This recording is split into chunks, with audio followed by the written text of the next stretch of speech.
এই সংসদ নির্বাচনে রিফর্ম অ্যাসেম্বলি নামে বা সংস্কার সভা নামে একটি সংসদ অধিবেশন হওয়ার কথা ছিল, কিন্তু আমরা দেখেছিলাম আমাদের যিনি বাংলাদেশে প্ল্যান দেখানোর চেষ্টা করেছিলেন জনাব তারেক রহমান বলেছিলেন আপনারা সবাই গণভোটে হ্যাঁ দিবেন। আমরা এখন দেখতে পাচ্ছি সেটা ওনার মুখের কথা ছিল, অন্তরের কথা ছিল না। এই জন্য আমরা সরকারকে এখনো বলবো সময় আছে, দ্রুত গতিতে সংস্কার সভা বাস্তবায়নের উদ্যোগ নিন, না হলে 12 তারিখে আমরা সংসদ ভবনের সামনে যাব। সংসদ ভবনের সামনে গিয়ে বলবো শুধু সংসদের ভিতরে বসে গুন্ডা মাস্তান চাঁদাবাজি দুর্নীতিবাজদের নিয়ে সংসদ অধিবেশন করলে চলবে না। এই গুন্ডা মাস্তান সংসদে যারা বসেছে তাদেরকে কিভাবে ঠিক করতে হয়, অ্যাকাউন্টেবিলিটি নিয়ে আসতে হয়, সেই সংস্কার সভার বাস্তবায়নের কাজ শুরু করতে হবে। সেই দিন যদি আমাদেরকে পুলিশ দিয়ে নিবৃত্ত করার চেষ্টা চালানো হয়, আমরা আপনাদেরকে বলে দিতে চাই, কান খুলে শুনে রাখুন, আমরা এই সংস্কারের জন্য রাজপথে নেমেছিলাম। আমাদেরকে একজনকে মেরেছিল, 40 জন সামনে গিয়েছিল, 40 জনকে মেরেছিল, 400 জন সামনে গিয়েছিল। আমরা সেই দিন ভয় পাই নাই। তাকে ভয় দেখান, মামলা হামলা করে ভয় দেখান। সেই সময় আমি যখন ক্যাম্পাসে ছিলাম ন্যাশনালিস্ট ফোর্সের কাউকে দেখি নাই।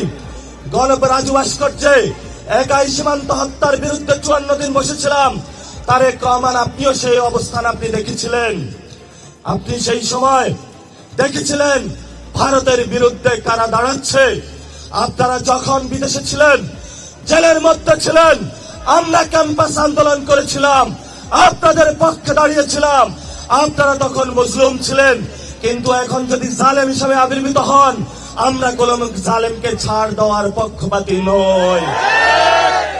এখানে বাংলাদেশে অনেক জায়গায় অনেকে সমঝোতার নামে ইনিয়ে বিনিয়ে চাঁদাবাজকে স্বীকৃতি দেওয়ার চেষ্টা চালাচ্ছে। খুলনা তো শুনেছি হোটেলগুলোতে চাঁদাবাজি হচ্ছে, বাস স্টেশনে চাঁদাবাজি হচ্ছে, বিভিন্ন জায়গায় চাঁদাবাজি হচ্ছে। ভদ্রতার মুখোশ পড়ে অনেক কেন্দ্রীয় নেতা খুলনাতে চাঁদাবাজি করছেন। আমরা তাদেরকে নামও জানি, চিনি। আমরা আপনাদেরকে হুঁশিয়ার করে বলে দিতে চাই, লাস্ট টাইমে ভদ্র সাজবেন না। যে আকাম কুকাম করেছেন সেটা হলো বন্ধ করতে হবে। এবং আমরা স্পষ্ট বলেছি আমরা কারো বিরোধী নই।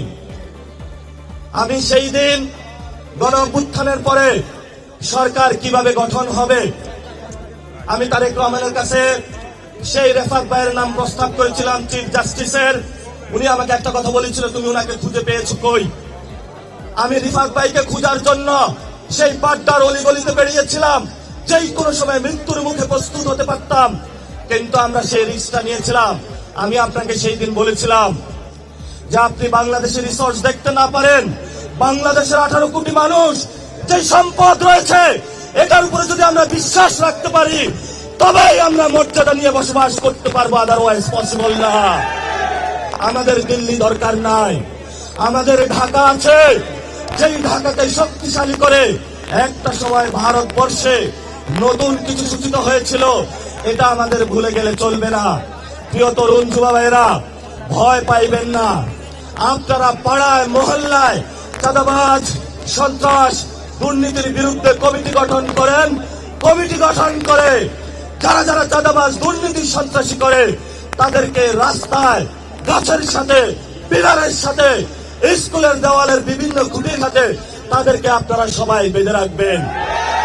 প্রশাসন যদি এসে বলবেন তোমরা গ্রেপ্তার করতে পারো না, আমরা তাকে গ্রেপ্তার করেছি, তারপরে তাদেরকে প্রশাসনের হাতে তুলে দিবেন।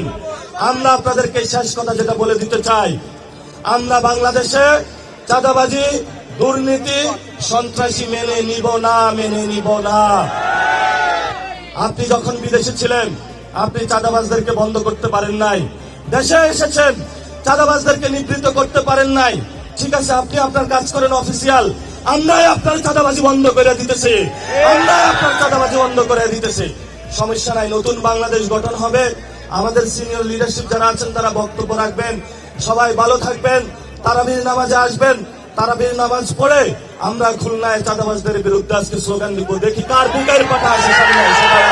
ইনশাআল্লাহ রাজপথে লড়াই হবে।